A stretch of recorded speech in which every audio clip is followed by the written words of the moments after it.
आपका इतिहास में फ्रांसीसी क्रांति के बारे में कुछ आपको बताया गया था।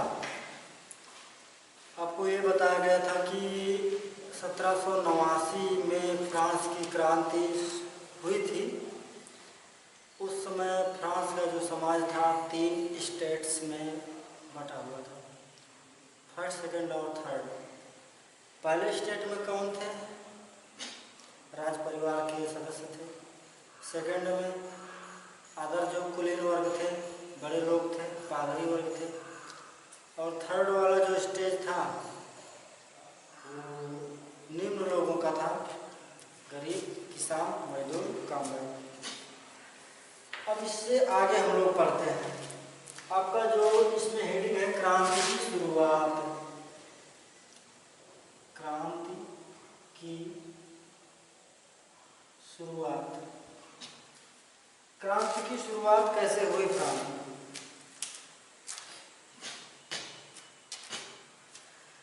आपको ये बताया गया था कि लुई 16वां या उसकी पत्नी मैरी एंटोइनेट ने कैसे कर क्यों बढ़ाया, टैक्स क्यों बढ़ा दिया था। तो बढ़ती हुई आवश्यकताओं की पूर्ति के लिए, क्योंकि राजकोष खाली हो चुका था, शान शौकत में फिजूल खर्ची बढ़ गई थी, इसलिए धन की कमी हो गई थी और इसलिए टैक्स को बढ़ाया गया था। टैक्स राजा ऐसे ही नहीं बढ़ा सकता था। टैक्स को बढ़ाने के लिए तीनों स्टेट का सम्मेलन बुलाया जाता था, यानी प्रथम, द्वितीय और तृतीय तीनों स्टेट के लोगों का सम्मेलन बुलाया जाता था। और तब तीनों स्टेट के लोग अपने अपने प्रतिनिधियों को सम्मेलन में भेजते थे। फिर यदि पास हो जाता था वो जो भी नियम कानून राजा बनाना चाहता था टैक्स को बढ़ाने के लिए, तो यदि तीनों स्टेट के लोग उसको मान जाते थे तो फिर टैक्स बढ़ा दिया जाता था, अन्यथा नहीं बढ़ाया जाता था। इसी तरह से 5 मई 1789 को 5 मई 1789 को लुई 16वें ने तीनों स्टेट्स की बैठक बुलाई। तीनों स्टेट के लोगों ने, जो फर्स्ट और सेकंड स्टेट था, पहला और दूसरा था, इसने 300 लोगों को भेजा था। जो थर्ड ग्रुप था इसने 600 लोगों को भेजा था। गरीबों की तरफ से 600 लोग आए थे, बाकी ऊपर वालों की तरफ से 300 लोग आए थे।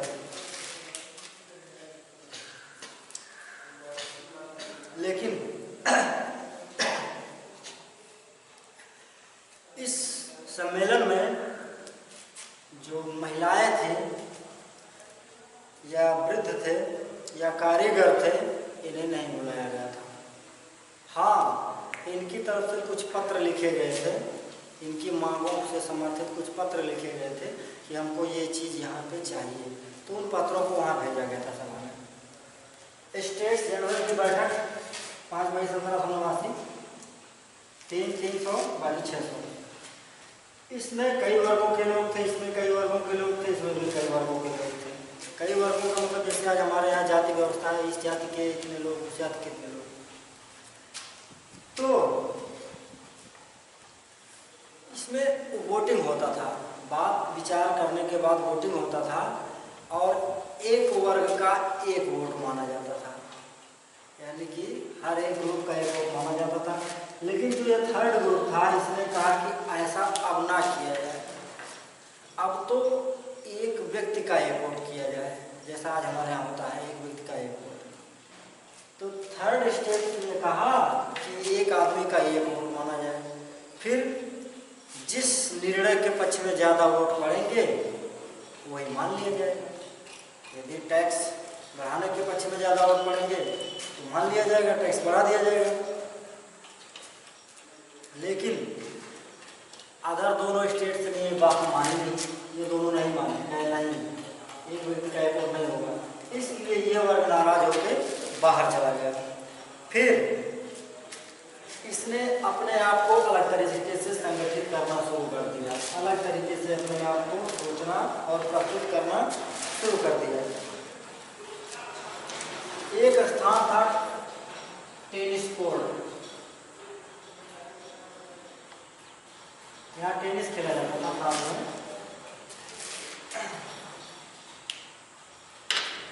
और ये स्थान था वारसाय में। फ्रांस में एक जगह वारसाय था, वहीं टेनिस कोर्ट था। वहीं इस स्टेट के लोग यानी कि थर्ड स्टेट के लोग 20 जून को इकट्ठा हुए और इन्होंने अपने आप को संपूर्ण फ्रांस का प्रवक्ता, संपूर्ण फ्रांस का हितैषी घोषित किया कि फ्रांस के बारे में हम ही लोग सोचेंगे, हम ही लोगों को जो करना है वो करना है। और इसने ये प्रयास किया कि एक संविधान बनाया जाए जिसके अनुसार या जिसमें ये वर्णित होना चाहिए, ये लिखा होना चाहिए कि जो विशेषाधिकार है अपर वर्ग का, जो ऊपर वाले वर्ग पहले दूसरे था, इनको खत्म किया जाए, सबको समानता का व्यवहार सबके साथ किया जाए, सभी समान होते हैं। और इस तीसरे वर्ग का जो नेतृत्व था मिराबो और आबेसिये, आपका पेपर में आ सकता है। मिराबो एक नेता था और दूसरा था आबेसिये, याद करेंगे आप, विकल्प में पूछ सकता है। टेनिस कोर्ट की जो असेंबली हुई थी या तीसरे वर्ग का जो प्रतिनिधित्व था, अगुवाई जो था, वो मिराबो और आबेसिये ने किया था। ये बात को आपको ध्यान रखना है। और जब ये असेंबली यानी कि थर्ड पार्टी वाले लोग यानी कि 20 जून को जो बैठे थे, ये लोग संविधान जब लिखने का काम कर रहे थे, संविधान तैयार करने का काम कर रहे थे, उस समय फ्रांस में बहुत तगड़ी ठंडी पड़ रही थी, फसल नुकसान हो गई थी और वहाँ के लोग पाव रोटी खाते थे, पाव रोटी पे जीवित रहते थे। और पाव रोटी की जो कीमत थी वो आसमान छूने लगी, यानी कि बहुत महंगा हो गया, पाव रोटी बहुत महंगा हो गया। लोगों को खाने की किल्लत आने लगी और जो व्यापारी था, मध्य वर्ग के कुछ ऐसे व्यापारी थे, वो भी जमाखोरी करने में लग गए कि अब कीमत बढ़ रही है तो जमा करके रख लो, थोड़ा थोड़ा निकालो जिससे ज़्यादा आमदनी हो। इससे क्या किया, लोग भीड़ के रूप में सड़कों पर उतर आए और दुकानों पर धावा बोलने लगे, दुकानों को लूटने लगे। और इसी क्रम में इन्होंने 14 जुलाई को फ्रांस में एक जगह था बास्टील, ये एक किला था, फोर्ट था, इस पे इन्होंने, इस भीड़ ने अटैक किया और उस पर अपना कंट्रोल कर लिया, अपना अधिकार कर लिया। और इसी क्रम में, इसी समय गांव में एक अफवाह फैल गई कि जो जमींदार लोग हैं वो बाहर से कुछ लुटेरों को बुलाए हैं, कुछ लठैतों को बुलाए, लाठी लेके कुछ लोग आ रहे हैं तो मारेंगे सभी को। इससे क्या हुआ, गांव में भय व्याप्त हो गया। गांव वाले कुदाल जो भी जिसके पास औजार कृषि वाले थे, बेलचा जो भी कुछ था, सब लेके निकल पड़े और जमींदारों के घरों पर अटैक कर दिया और जो जमीन से संबंधित कागजात थे उनको छीन लिया, उसको जला दिया, इन लोगों को भगा दिया। तमाम जमींदार लोग जान बचा के भाग गए, कहीं छिप गए। अब जब विद्रोह यहाँ तक फैल गया तो लुई 16वें ने 4 अगस्त 1789 को इस संविधान को मान लिया।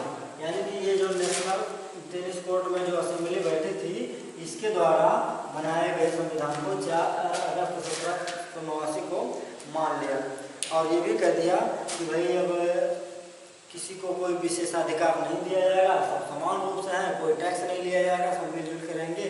और पादरी यानी कि जो फादर वर्ग था, फादर लोग थे, इसे भी कह दिया गया कि आप अपना विशेषाधिकार छोड़ दीजिए, जनता के साथ आ जाइए और मिलजुल के रहिए।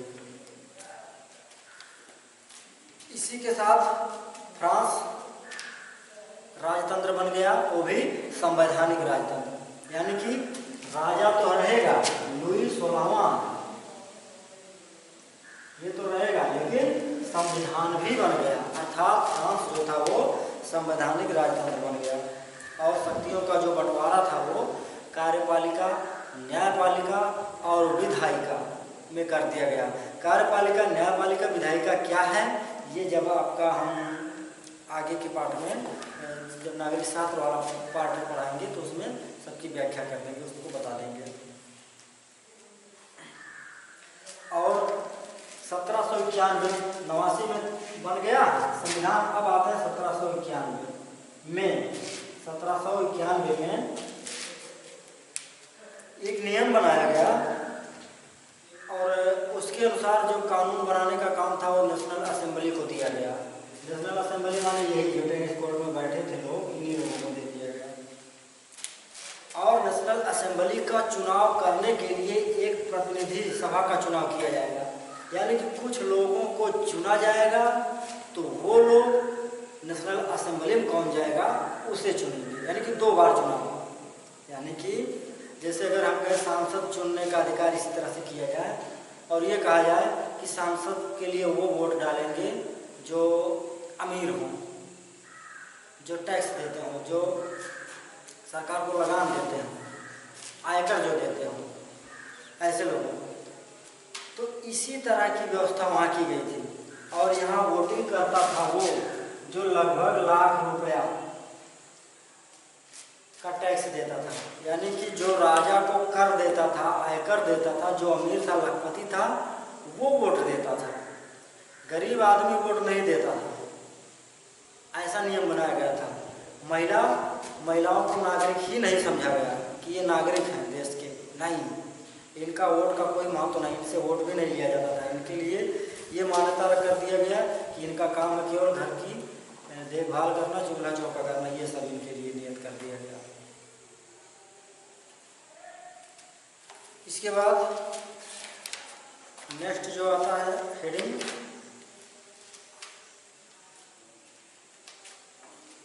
फ्रांस में राजतंत्र का उन्मूलन। फ्रांस में अभी राजतंत्र तो हो गया था, लुई 16वां का शासन प्रशासन चल ही रहा था। उसके बाद ध्यान दीजिए, जो संविधान था, अभी हमने कहा फ्रांस संवैधानिक राजतंत्र बन गया था। संविधान पे हस्ताक्षर किया 16वें ने, हस्ताक्षर तो कर दिया संविधान पे, लेकिन प्रसा एक देश था, इसके राजा के साथ वो भीतर ही भीतर गुप्त तरीके से बात कर रहा था। और प्रसा और उसके अन्य सहयोगी देश ये विचार करने में लग गए कि फ्रांस की जनता जैसे कर रही है वैसे हमारी जनता भी ना करने लगी, हमारी जनता भी हमसे अधिकार ना मांगने लगी। तो ये लोग सोचे कि अब जो है फ्रांस पे अटैक किया जाए। फ्रांस पे अटैक किया जाएगा गर्मी के मौसम के बाद। लेकिन 1792 में ऑस्ट्रिया और प्रसा के खिलाफ जो नेशनल असेंबली था, जो टेनिस कोर्ट में बैठा था, उस असेंबली ने ऑस्ट्रिया और प्रसा के साथ युद्ध की घोषणा कर दी कि हम इससे लड़ाई करेंगे। यानी कि प्रसा ऑस्ट्रिया फ्रांस पर अटैक, यानी इसके जनता पर अटैक नहीं कर पाए, उससे पहले इसने युद्ध की घोषणा कर दी। और हजारों लोग स्वयं अपने आप से सेवा करने के लिए सेना में भर्ती होने लगे। और एक गीत मार्सिले, आप लोग शायद क्लास 6 या 8 में इसको, नेशनल एंथम है ये फ्रांस का, इसको जीके वाली बुक में आप पढ़ चुके हैं कि फ्रांस का नेशनल एंथम क्या है, मार्सिले है। इस गीत को वहाँ गाया जाने लगा और हजारों की संख्या में लोग सेना में भर्ती होने लगे। इतना ही नहीं, लोगों को भी अनेक कठिनाइयों का सामना करना पड़ा। इसी में से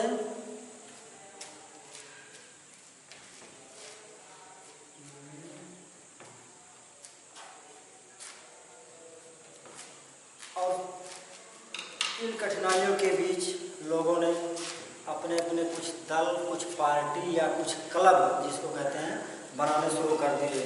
यानी कि एक पार्टी के माध्यम से लोगों का विरोध करना शुरू कर दिया, सरकार का विरोध, सरकारी नीतियों का विरोध करना शुरू कर दिया।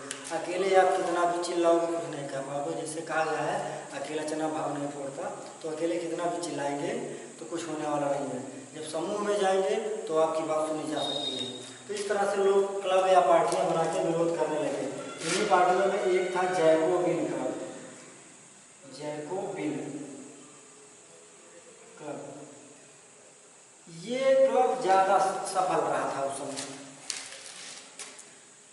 और इस क्लब में छोटे छोटे जो दुकानदार, कारीगर, जूता बनाने वाले या घड़ी बनाने वाले, छपाई करने वाले, नौकर या दिहाड़ी मजदूर थे, ये सब जैकोबिन क्लब के सदस्य थे। और इनका एक नेता था रोब्सपियरे। जैकोबिन क्लब का नेता कौन था? तो रोब्सपियरे, याद रखिएगा।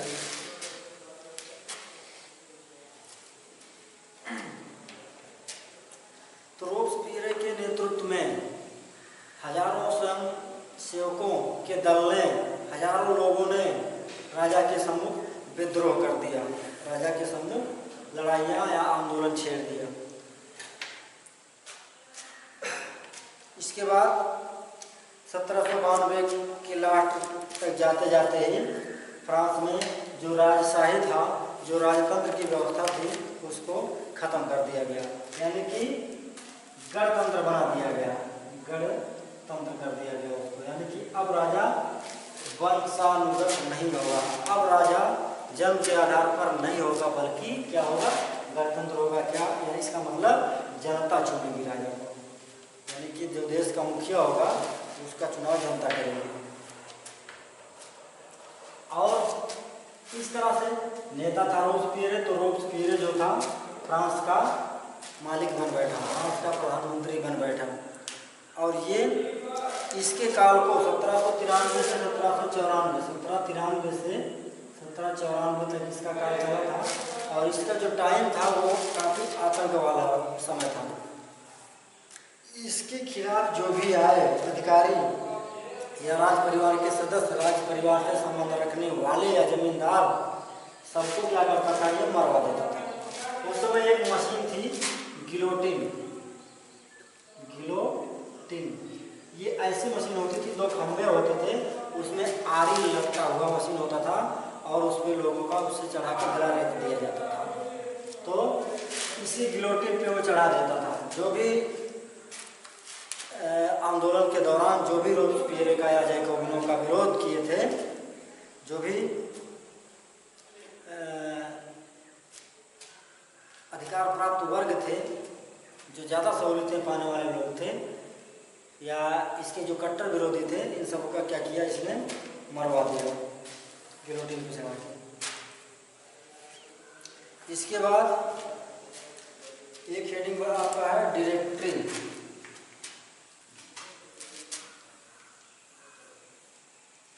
डायरेक्टरी शासित फ्रांस। डायरेक्टरी शासित फ्रांस। अभी तक असेंबली, नेशनल असेंबली या स्टेट जनरल के द्वारा शासित होता था, राजा के द्वारा शासित होता था। तो इसमें क्या था कि रोब्सपियरे लोगों को मारता था, मरवा देता था।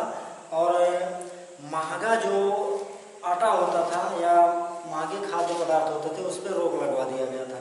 साबुत अनाज, साबुत गेहूँ यानी खड़ा गेहूँ का ही रोटी वो बनवाता था, लोगों को कहता था इसी को खाना। तो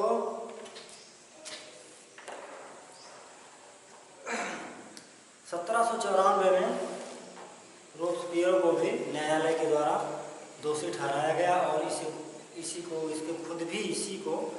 गिलोटिन पर चढ़ा दिया गया और मरवा दिया गया।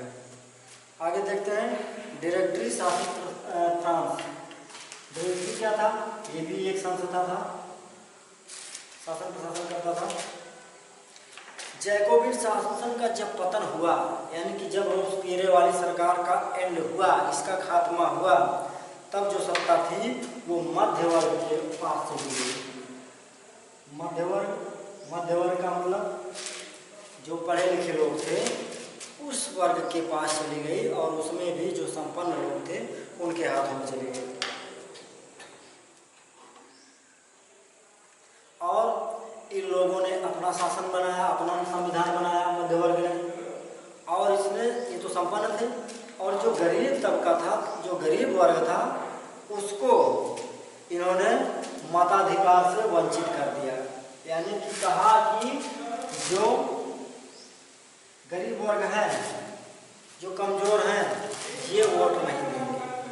रोबेस्पियर के टाइम में तो चलो कुछ ठीक था, जब गणतंत्र बन गया फ्रांस तो कुछ ठीक था, गरीबों को भी वोटिंग का सहूलियत दिया जाने लगा। लेकिन इसके रोबेस्पियर के जाते ही लोगों का जो वोटिंग का अधिकार था, जो मत देने का अधिकार था, वो भी छीन लिया गया। और शासन प्रशासन करने के लिए 5 सदस्यों, इस मध्य वर्ग ने 5 सदस्यों का एक पैनल बना दिया, 5 सदस्यों का एक टीम बना दिया गया कि ये सदस्य शासन प्रशासन चलाएंगे और इसी को डायरेक्टरी कहा गया। फिर क्या महिलाओं के लिए भी क्रांति हुई? महिलाओं जब क्रांति फ्रांस में हुई तो महिलाओं ने इस क्रांति में बढ़ चढ़कर हिस्सा लिया कि अब भविष्य में हमारा जीवन हो सकता है संवर जाए, सुधर जाए। हम लोगों को जो दुश्वारियाँ झेलनी पड़ती हैं, कोई सम्मान समाज में नहीं है या वोट देने का अधिकार भी नहीं है, तो हो सकता है स्थिति सुधर जाए। इसलिए महिलाओं ने भी इस क्रांति में हिस्सा लिया।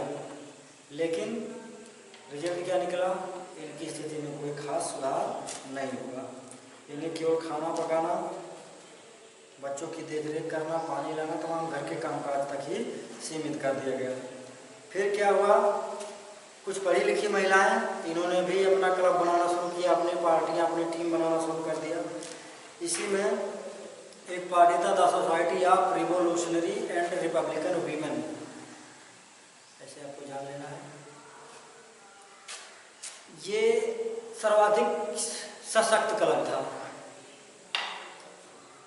लिख देते हैं the society of revolutionary, the society of revolutionary and Republican women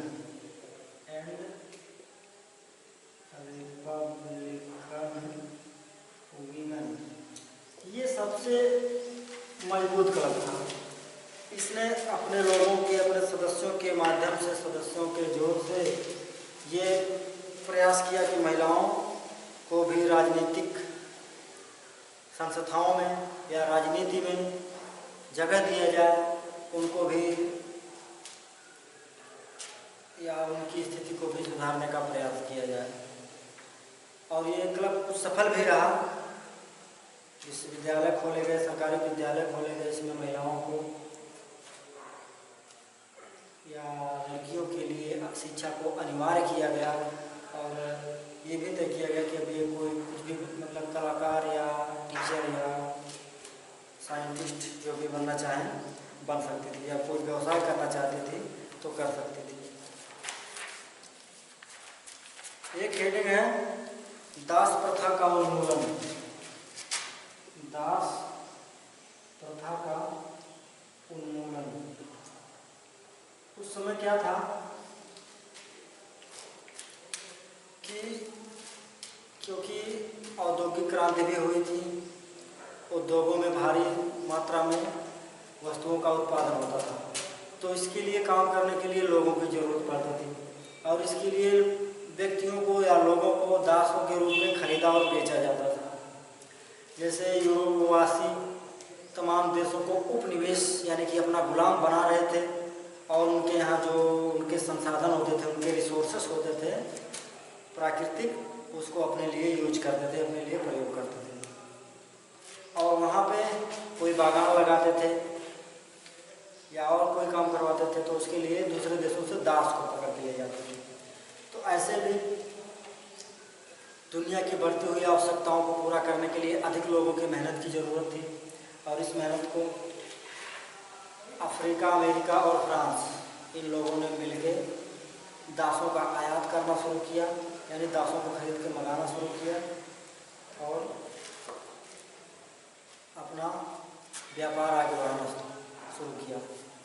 जैसे अभी देखा जाए तो कुछ विदेशी नाम ऐसे हैं, जैसे वेस्ट इंडीज़ को आप देखेंगे, वेस्ट इंडीज़ में कुछ ऐसे नाम हैं जो कि इंडिया वाले नाम हैं। तो क्या ये वही दास ही हैं जो यहाँ से उस समय यानी 1700-1800 ईस्वी में यहाँ से ले जाए गए थे वहाँ काम करने के लिए, और वो लोग वहीं अस्थायी रूप से बस गए। किंतु 1794 में फिर एक बहस हुआ कि क्या इन दासों को इनके हाल पर छोड़ दिया जाए या इनको कोई मानवाधिकार दिया जाए या नहीं दिया जाए। तो इन लोगों के बारे में भी विचार विमर्श हुआ फ्रांस में या पूरी दुनिया में हुआ। फिर ये तय किया गया कि इनको भी मनुष्य तो हैं ही, वही मनुष्य हैं, तो मनुष्यता के साथ जीने का अधिकार इन्हें भी मिलना चाहिए। तो क्या हुआ, इसके बाद दास प्रथा पर कुछ अंकुश लगा। किंतु इन्हीं दिनों नेपोलियन बोनापार्ट का उदय होता है और वो जो है फिर से दास प्रथा को आगे बढ़ा देता है, दास प्रथा को फिर से स्टार्ट कर देता है। फिर लास्ट इंडियन क्रांति और रोजाना की जिंदगी है बच्चों। क्रांति और रोजाना की जिंदगी, जब क्रांति हो रही है, दंगा हो रहा है, आंदोलन हो रहा है, भीड़ इकट्ठी हो रही है, और रोज की जिंदगी क्या होगा, लोग आंदोलनों में चले जाते थे, लड़ाइयों पे चले जाते थे, तो घर की सारी जिम्मेदारियां महिलाओं के ऊपर पड़ती थी। वो बच्चों की घर की देखभाल भी करती थी और कई छोटे मोटे काम भी कर लेती थी, जिससे घर परिवार चलता रहे। एक चीज़ और शॉर्टकट में देखना है आपको, 1804 ईस्वी में नेपोलियन फ्रांस का सम्राट बना और उसने अपने पड़ोसी देशों को जीत लिया। अपने पड़ोसी देशों को जीत लिया यानी कि फ्रांस को ताकतवर बनाने की उसकी मंशा थी। इस तरह से उसने आसपास के इलाकों को जीत लिया। किंतु वाटरलू